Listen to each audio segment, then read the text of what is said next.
This is the RFM, and I wanted to just have a chat with you, talk about the features, why we're so excited about them here at Premier Guns. Small company, founded in 1957. We don't sell masses of side-by-sides at Premier Guns. We do sell a lot of game guns, but they are usually with barrels the other way around. So I thought, yeah, let's do it. Let's give people the opportunity to buy a fun gun, primarily I would say for clay shooting, but also, you know, people who already have an over and under, they think, well, I'd love to shoot a side-by-side, but they were all made 100 years ago. It'll never fit me. The second trigger will batter me. I want something a bit heavier. This is the answer. So you've got something modern that doesn't feel too dissimilar to their over and under. A lot of modern features, and is, I mean, we haven't touched on the price, but these are under £1,500. They are ridiculously affordable. And what we're hoping to bring you here at Premier Guns is the opportunity to own something that's modern, that looks classic, that is affordable. Even if you bought a Winchester 23, you know, I like the idea of a, you know, a pistol grip side by side that's a bit heavier, absorbs the recoil, blah, blah, blah.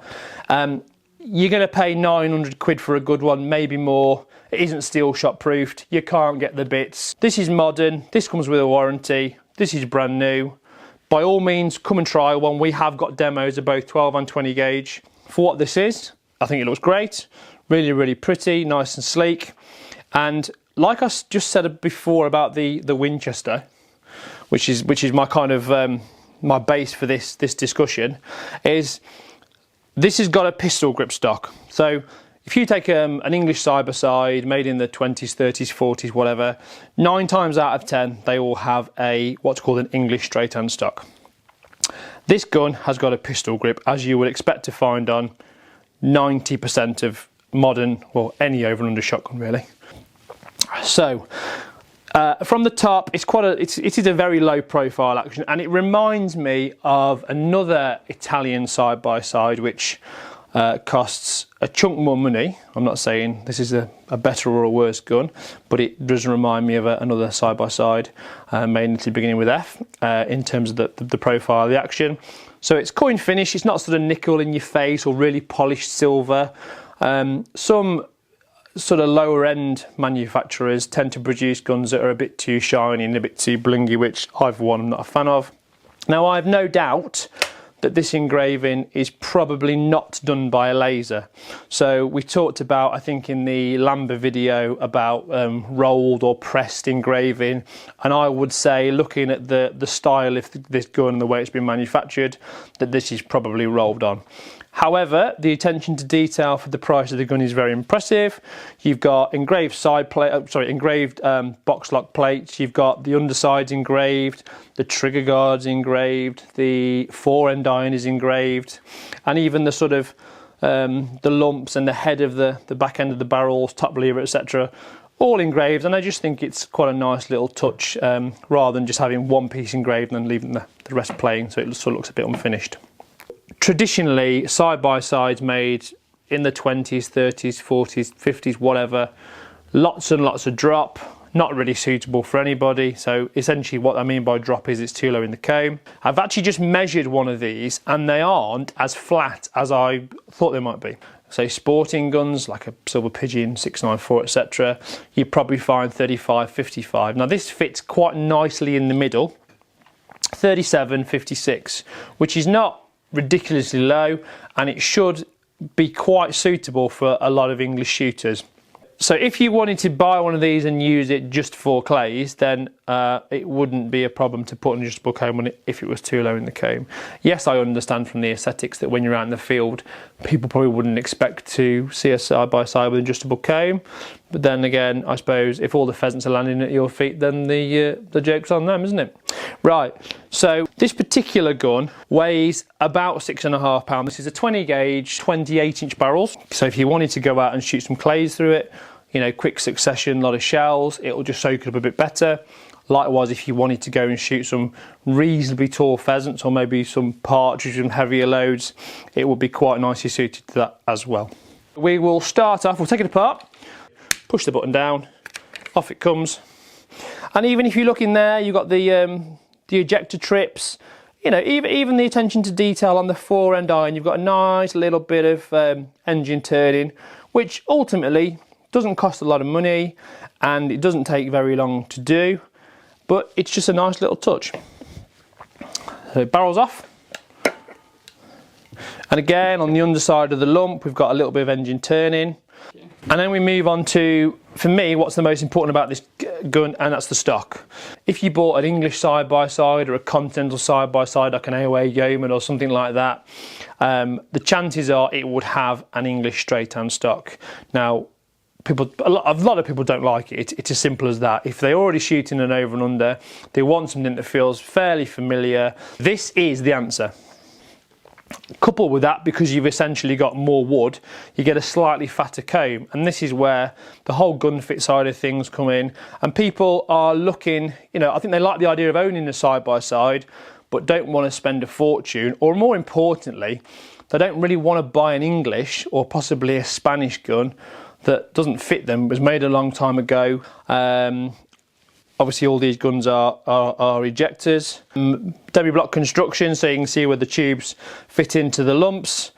This particular gun, as are all of the RFMs that we are offering, is fixed choke. So all the chokes are 1/4.5, and more importantly, they are CIP and fleur-de-lis steel shot proofed.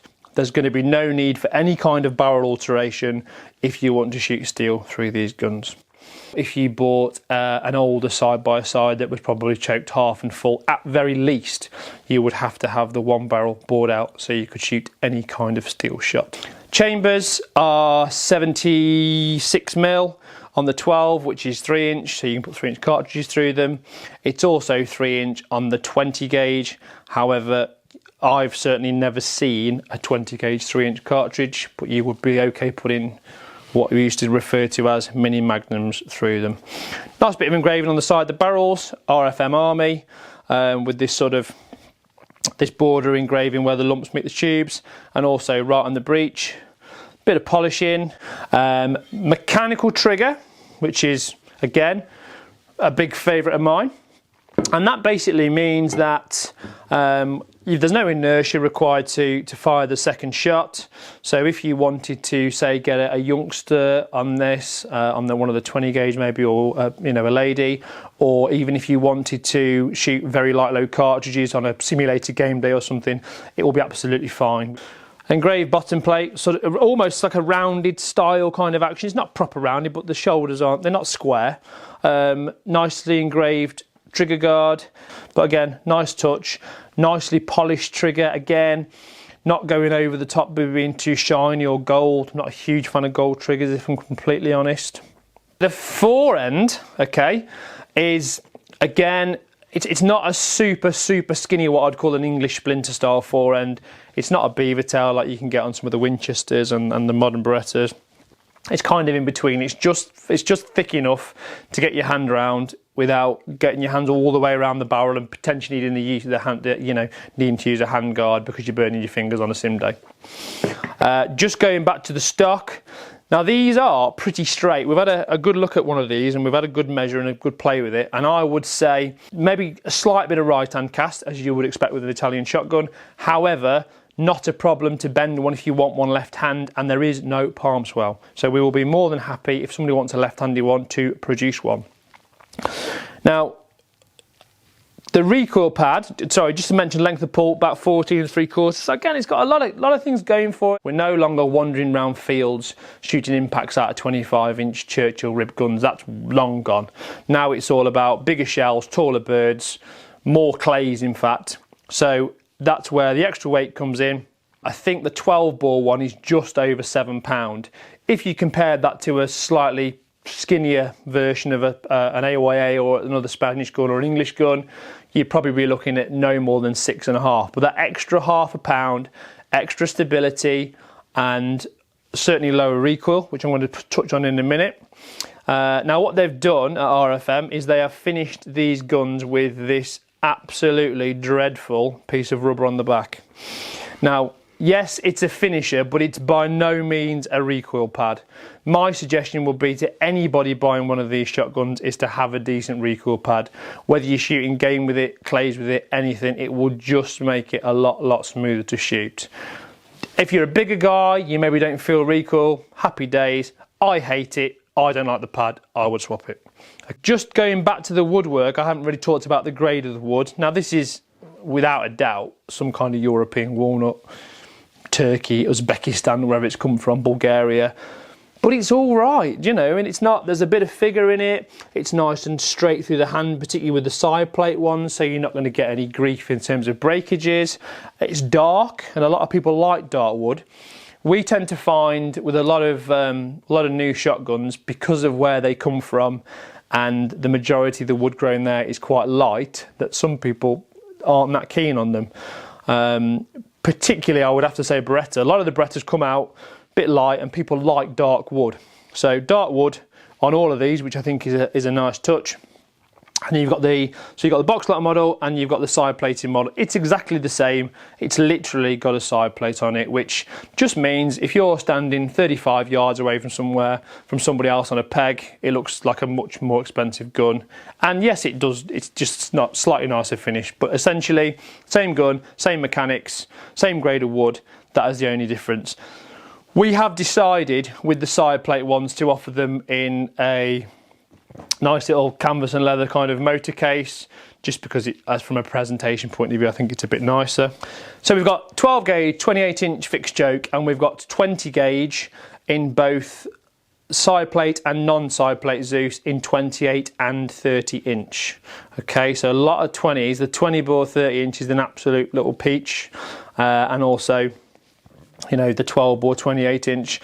There's still a lot of people, particularly in the side-by-side world, that shoot 28 inch. Now that might come as a surprise to people, but if you go on a sheet where side-by-sides are prevalent, and the people are shooting the likes of high-end English guns like Bosses, Hollands, Purdy's, they will usually be 28 inch barrels.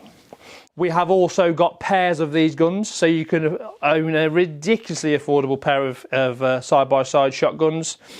Again, you might have somebody who's a family member who is, you know, a traditionalist who wants to shoot a side-by-side but is worried about the impending lead ban. I said it at the start of the film, this is the answer. Affordable, future-proof, well-made, looks the part, and only at Premier Guns. So if you want to try one, or if you want to buy one, or if you want to buy a pair, come down. Like I said, we're going to put the adjustable combs most likely in the 12 gauges more than the 20 gauge, but we'll see how happy our gunsmith is about cutting out a hollow piece of wood. We'll do our best. Failing that, we can stick some on the top, and if we need to alter it, we can bend it, drop it, do whatever, change the length of the stock. There's a lot of scope to make it longer, certainly, because it's already quite long and it hasn't, you know, you've got over 14 inches of wood there, which you probably don't get on most modern over and unders. So we can make it nice and long without looking awful, and of course we can shorten it again. Give us a call, drop us an email. Come and see us at the British Shooting Show, which is only in a few weeks' time. We'll have plenty of RFMs there to talk about, and that's it. You know, please like and subscribe to the channel. Any questions, I'll do my best to answer them, and we look forward to seeing you soon. Cheers. Yes, they aren't match pairs, but they are consecutive numbers, and should you want them blinging up to the point where you had number 1 and 2 on them in gold and in a double case, we can facilitate this for you. Not a problem at all. So please get in touch and we will tell you exactly what we can offer you as a pair.